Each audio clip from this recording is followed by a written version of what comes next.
The insects seem to be just tiny creatures that are helpless before the force of nature, big danger and big monsters. Anyway, nature surprises by saying that it's not the case. There exists an insect that is impossible to kill even in a microwave, a beetle that isn't afraid of any cold, a bug that's able to survive without its head, and not only.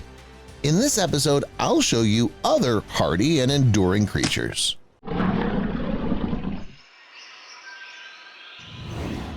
So what kind of insect can survive even exposure to a microwave? Do you have any theories? Maybe it's some exotic and almost unknown insect. Or maybe it's a huge bug which is unrealistic to kill in principle. Actually, the answer is much simpler. Perhaps this answer is in your apartment or house right now. But personally, I wouldn't like that, and neither would you. Of course, I'm talking about cockroaches. We don't like these nasty creatures that spread filth, hide in the dirtiest corners of our room, and scare us with their mere appearance. We instinctively try to get rid of them and hate them with all our souls, but we should admit these creatures are unrealistically resilient and almost unkillable. Yes, they can be swatted, and they won't withstand such a blow, but a microwave? No problem. Not once conducted experiments showed cockroaches put in the microwave with the device turned on, or people trying to get rid of cockroaches this way that thoroughly settled in the microwave. But they don't care. Cockroach can easily sit in the microwave turned on for a long time and continue running around the apartment after that. And if cockroaches are crammed into the door of the microwave, they're almost completely safe. Microwaves won't act on them so effectively, and they in turn can live a full life there. It's not surprising because cockroaches can withstand not only microwave exposure but also radiation after a nuclear explosion. It goes without saying that a direct hit from a warhead will destroy a cockroach like any other creature. However, if the blast wave didn't hit the bug, it'd survive. It's a known fact that cockroaches survived the bombing of Hiroshima and Nagasaki quite calmly. Only a real nuclear war would be able to destroy them. They'll not tolerate the prohibitive level of radiation. On the other hand, the water bears are able to withstand almost any radiation. Yes, they're not insects, but it's simply impossible not to talk about them because they're considered the most survivable creatures of the planet, and this is the truth. The water bears themselves are tiny, only about a millimeter in length. You can't see them without a microscope, but there's a kind of incredible resilience in such tiny creatures. As for the same radiation, water bears are able to bear a dose of ionizing radiation of 570,000 Roentgen. How much is that? Well, by comparison, for a human, the semi-lethal dose of radiation is only 500 Roentgen. With this ability, water bears can survive even cosmic rays and radiation. It's a known fact that in 2019, Israeli water bears survived a spacecraft crash on the moon. This poses the question, everything's clear with the radiation, but what about the cold? Can a water bear survive in the outer space where it's chilly to say the least? Oh yes, it can. Scientists have found out this mammal can survive absolute zero. That is a temperature about 523 degrees below 0 Fahrenheit. This is the lowest possible temperature in the universe in principle. They can live in the environment with the temperature of negative 70 degrees Fahrenheit for 30 years and about negative 400 degrees Fahrenheit for 2 years. They simply fall into cryptobiosis. At that point, their metabolism stops almost completely, and that's what allows them to survive. They don't care about the heat either. They can survive heat of 140 degrees Fahrenheit for 10 hours and be in boiling water for about an hour. Nothing will happen. These creatures also survive in hydrogen sulfide and carbon dioxide, cannot eat for decades, withstand monstrous pressure, and so on. It's almost impossible to kill this mammal. Even cockroaches with their resilience are nothing compared to these amazing little ones. Let's come back to the insects. One more living creature is the weta, and unlike the water bear, it's simply impossible not to notice it. It's one of the largest modern insects in the world. The weight of some individuals can reach 70 grams. The weta can easily fit in the palm of your hand, and there'll be almost no space left on it. These insects are as large as some small birds, which is amazing. But it's not only their size that amazes. Many people know that New Zealand wetas are very large, but far fewer people know that they're also extremely hardy and resilient. These giant grasshoppers can withstand the bitter cold not worse than the water bears. Okay, I'm exaggerating here. No one can compare to a water bear. However, the abilities of the Wettas are amazing. The Wettas can withstand extremely low temperatures. If it gets cold, this insect won't die of hypothermia. It's not typical of it. Due to the fact that the blood of the Wetta contains a special protein that eliminates blood clotting, the giant is able to withstand extremely low temperatures. Wetta simply falls into hibernation and becomes unconscious. As soon as the ambient temperature returns to normal, the insect unfreezes and revives, and all its organs begin to work again. Kissing bug. You may have heard of these creatures at some point. The kissing bug is also known as the cone-nose bug or vampire bug. It's an entire family of insects that includes over 100 species. These bugs live in Central America and South America with their kisses posing a danger. I mean bites. These parasites go hunting at night, biting people and animals near the lips or eyes. While the bug is saturated with blood, a person may not even feel anything. And all that'd be nothing, but the kissing bug carries Chagas disease. It can cause rash, shortness of breath, nausea, and palpitations. In advanced cases, the disease can be fatal. But what, in fact, is the survivability of the bug itself? Well, first of all, the kissing bugs are considered quite resistant and tenacious creatures. Getting rid of them is not so easy, and this is largely due to their size.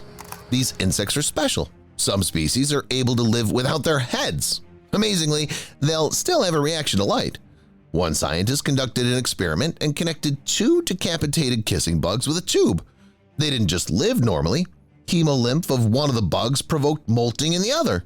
This survivability, coupled with parasitic tendencies and the ability to transmit Chagas disease, makes kissing bugs very dangerous creatures. Pompeii worm. In general, worms are not considered insects. They belong to another class.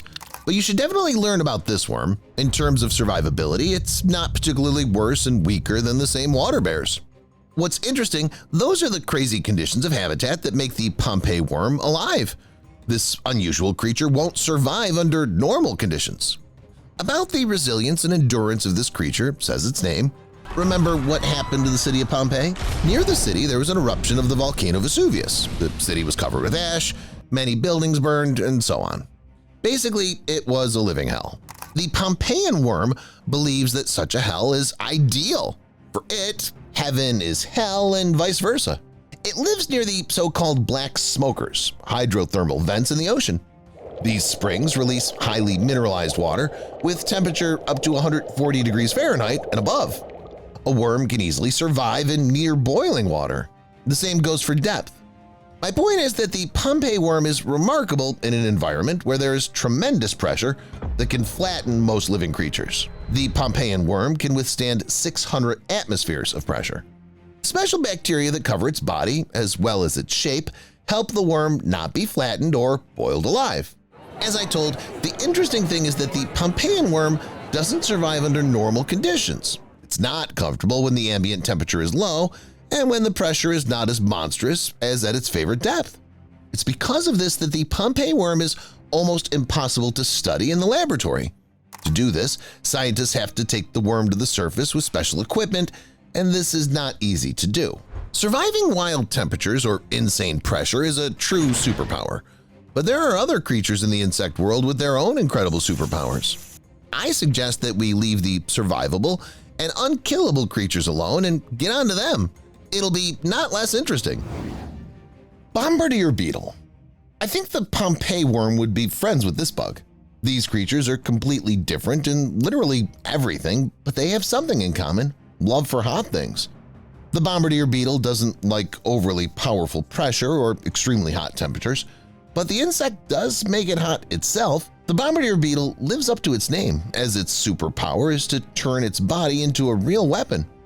These beetles deal with enemies and offenders with a special poisonous liquid that they shoot out of their anus. When the beetle feels it's worth firing a shot, for example to scare someone away, it starts the process of producing fluid in its body. At the output of this fluid is very hot. It's heated to 212 degrees Fahrenheit. That is, the beetle shoots literally boiling water.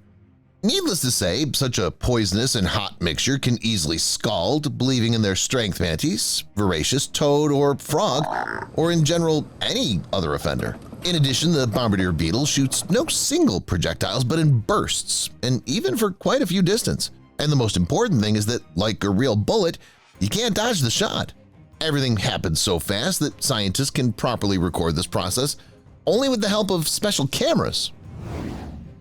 Firefly. No surprises here, Firefly's superpower is to glow. They produce their own light. This ability looks mesmerizing. Fireflies at night look magical. Once again, you're surprised how unusual our nature is. But that's not all. The thing is that fireflies aren't just able to glow, they do it very intelligently and calculatingly. They use energy very efficiently. Nature has designed it so that fireflies use energy without losing most of it through heat. To make it easy to understand, we can compare fireflies to the light bulbs in our homes.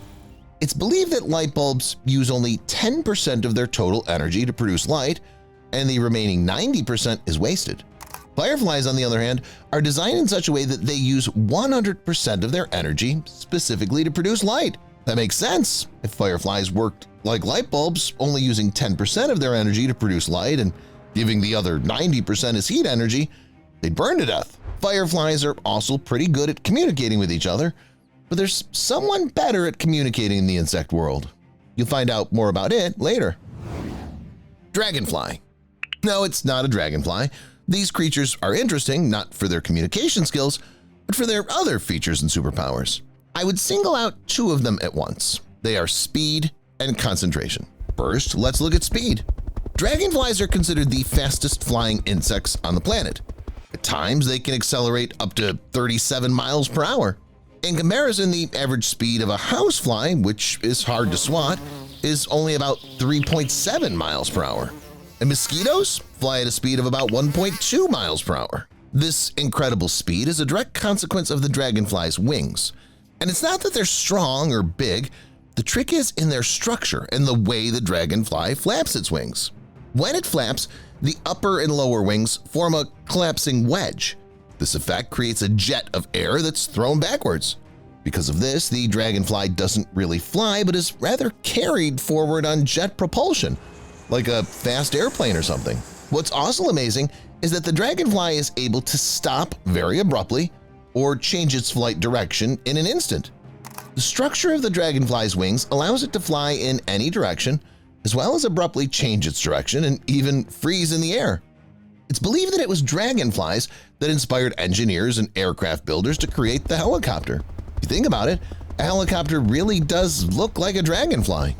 Speaking of helicopters and dragonflies, there are military helicopters that follow a target, fire missiles at it, and neutralize it, right? A dragonfly is similar to a helicopter in that respect as well. My point is that this insect has amazing concentration and is able to pursue a specifically defined target. When hunting, the dragonfly is able to select a target from a swarm of thousands of insects and focus solely on it. Through selective attention, dragonflies ignore other potential prey in the swarm, abstracting themselves from any distractions and focusing solely on a single individual. This allows them to hunt with an incredible efficiency of up to 97%. In terms of focus, the dragonfly is unrivaled in the insect world. Do you remember when I promised to show you insects with excellent communication? Well, here they are. They're the well-known bees. The fact that they're communicative is not surprising because bees are very intelligent insects. The most interesting thing is, it isn't even that, but how exactly they communicate with each other. They perform a series of movements called the waggle dance. The bee flies up to its brethren and literally starts dancing in front of them. In this way, the insect tells the others where the food is or where it's best to start building the hive. From the outside, it may seem that the bee is just twitching like a crazy one, but in fact, entomologists believe that the waggle dance is a complex set of actions. What exactly the bee wants to convey to its fellow bees depends from their sequence, as well as the vigor of the dance itself.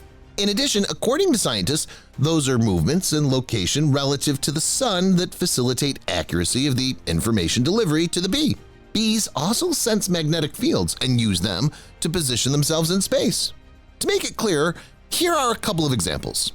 If a bee dances in the direction from 12 to 6 o'clock, it means that the food or house is located directly from the sun. That is, you have to fly away from it.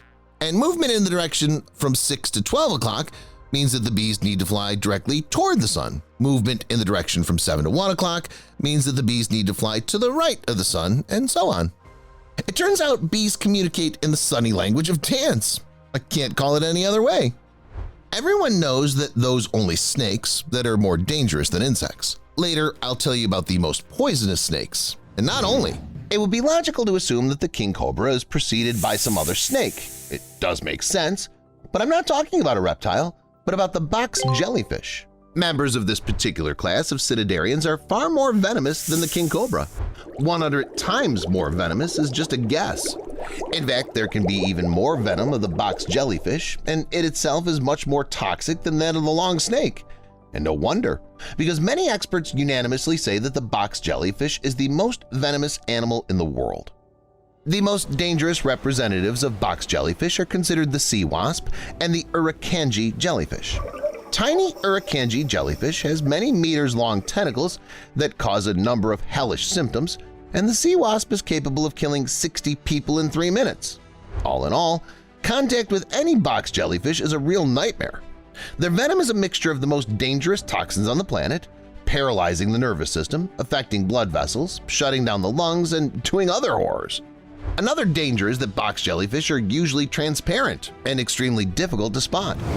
As for snakes, the king cobra is easily beaten on land by the inland taipan, an inhabitant of Australia and the most venomous land snake on the planet. In terms of recognition, the inland taipan is far from being a star like the world-famous king cobra, but its venom is 100 times cooler, literally. Actually, I'm lying. Scientists have discovered that the venom of the inland taipan is about 180 times more powerful than that of the king cobra. In this footage, you can see the process of milking an inland taipan. This must be what the most dangerous job in the world looks like. This man extracted about 45 milligrams of venom from this monster. This small amount of venom is enough to send 100 people or 250,000 mice to Kingdom Come. One good thing is the inland taipan is not the most aggressive snake. Unlike, for example, the coastal taipan, it's very vicious and also extremely venomous congener. In addition, the inland taipan lives in far remote places from humans. One would have to try and go a long way to encounter it in the wild. Steve Irwin did it just to capture the inland taipan and show it to us. How brave this Australian was. The inland taipan is just one of many extremely venomous animals in the world that you'd best stay away from. But there are other incredibly toxic creatures, from dangerous fish, bright frogs, and creepy ants to a venomous mammal. Stay tuned to see them all. Geography cone. How many of you like to collect shells on the beach? Or maybe you're such a big shell lover that you go snorkeling and look for shellfish on the bottom of the sea. Well, good for you. But be careful and know your enemy. This is the enemy. These are cone snails, a family of predatory snails. In fact, they completely contradict the snail stereotype. Cone snails are very fast and extremely dangerous. Cone snails are equipped with a harpoon, which they use to attack their prey and then ruthlessly eat it. This happens very quickly. The prey has no time to understand anything, and if it does, it dies very quickly, because cone snails are some of the most venomous creatures in the world. The geography cone is considered the most dangerous in this respect. The venom of this species is deadly not only to fish, but also to humans. Unlike many other cone snails, the geography cone is very aggressive. It's the one that's killed the most people in the world among its brightly colored congeners. The venom spreads through the body very quickly. In a matter of minutes, a person experiences a spectrum of monstrous effects and symptoms, from pain and numbness to muscular paralysis and cardiac arrest. Stonefish. Something similar happens after contact with the stonefish, that frowning and perpetually discontented fish, which is the most venomous fish on the planet. In relation to humans, the stonefish is not as aggressive as the geography cone, but it is no less dangerous. The fish disguises itself in the water as a stone, which is why it can be overlooked. When a person steps on the fish, a toxin sprays from the barbed spines of its dorsal fin and enters the newly opened wound. The person feels a severe pain. The rest is a matter of luck. If the prick wasn't deep and the fish didn't inject much venom, then it'll be limited to very unpleasant symptoms, from which the person may be treated for weeks and months. If the spine penetration was deep, it could end in paralysis, necrosis, and death. Poison dart frog.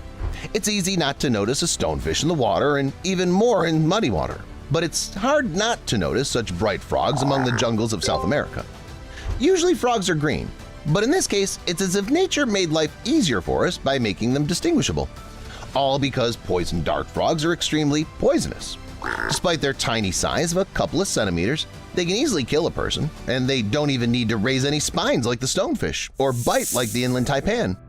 Just contact with the skin or mucosa is enough, and a person can be severely poisoned. So Coyote Peterson, the man who now holds the poison dart frog, is taking a big risk.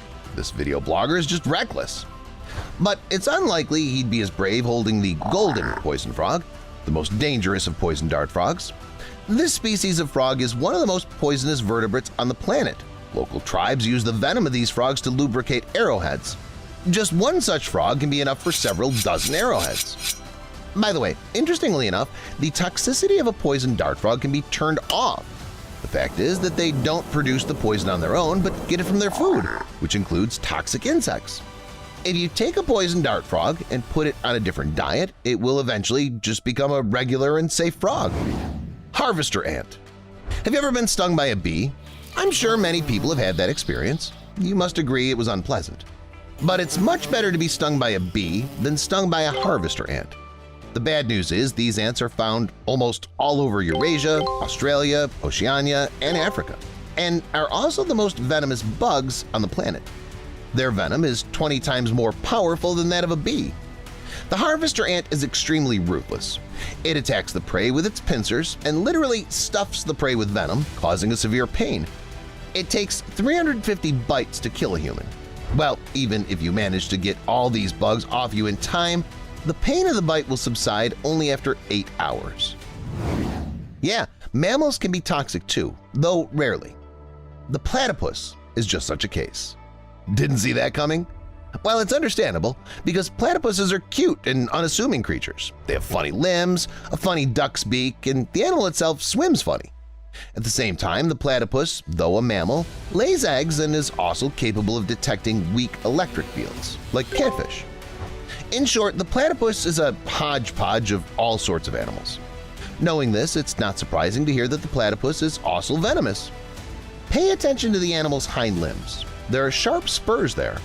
They're connected to the crural gland, which produces a complex cocktail of toxins during the mating season. This cocktail can finish off a dingo dog or other small animal. Now the platypus doesn't seem so funny and cute anymore, does it? But don't stress too much. The platypus venom is not fatal for humans, although it is painful and causes a host of unpleasant symptoms. There's a creature that even scorpions and snakes are afraid of. Who is it? What's it capable of? You'll learn that later. This is the super mouse that snakes and even scorpions are afraid of. Although it would be more honest to reveal the truth right away, it belongs to the family of chrysalids, or the hamster family. However, it's called the grasshopper mouse. It inhabits the territory from southern Canada to northern Mexico. The size of the rodent is small, only about 4 inches, and the weight's about 2 ounces. Snakes are much bigger, and scorpions too. But this fearless hamster doesn't care. It's ruthless, and very often this is experienced by scorpions. Being bold, agile, and cautious, the grasshopper mouse carefully sneaks up on a scorpion and quickly neutralizes it, after which it eats its prey. If a scorpion encounters this rodent, it's probably finished. It can sting it for all it's worth. The grasshopper mouse is invulnerable to venomous stings. Thanks to special cellular mechanics, the opponent's venom is simply neutralized in its body. In addition, the grasshopper mouse has a reaction time that's no worse than that of the mongoose, so it dodges attacks beautifully. The scorpion is inferior to it in all respects. The grasshopper mouse can defeat it even blindly, and this happens often. The eyes are the only vulnerable place that the scorpion can hit with its sting. In order not to be blinded in battle, these rodents close their eyes, navigate with the help of whiskers, and even blindly defeat scorpions. Things are not so epic with snakes. The super mouse does not hunt large snakes, they're simply too tough for them. But it can at least give them a hard time. Snakes will try to attack the hamster, but it will certainly dodge the attack. But as for small snakes, the grasshopper mouse can kill them in no time.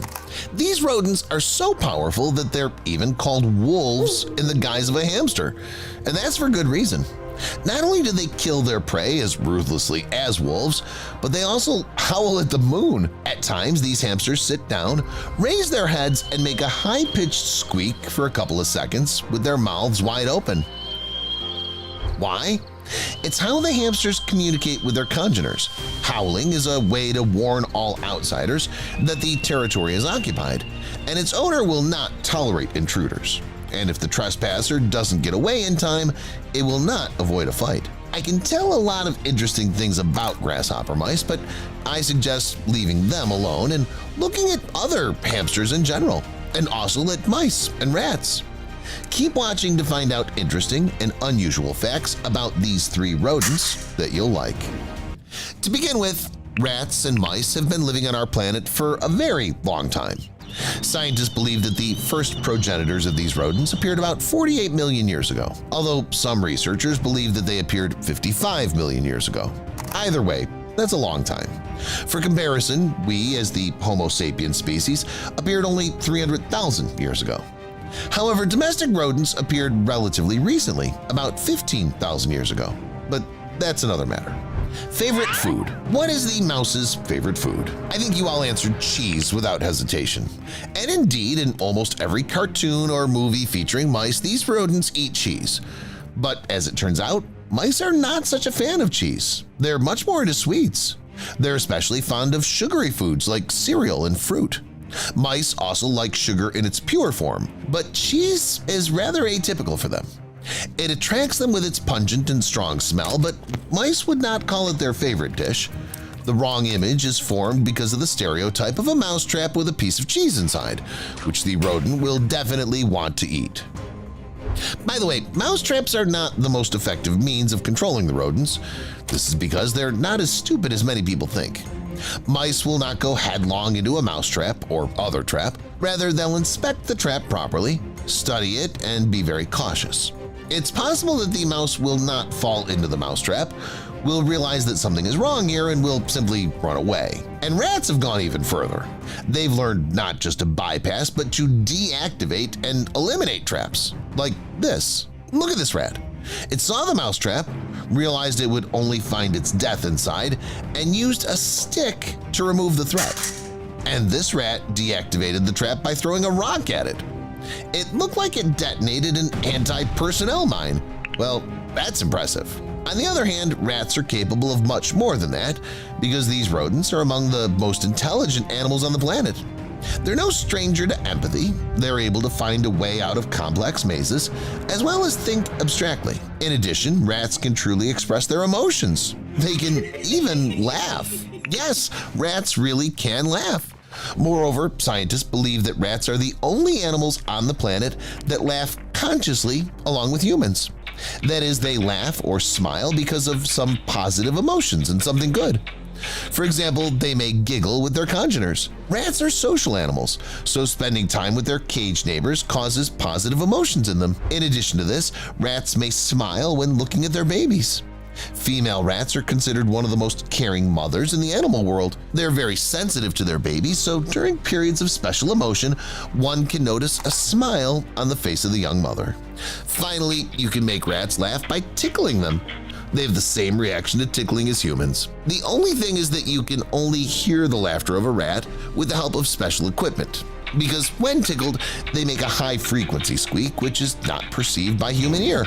That's all, guys. Which animals do you like more? Mice, hamsters, or rats? Let me know in the comments. Thanks for watching, and see you later.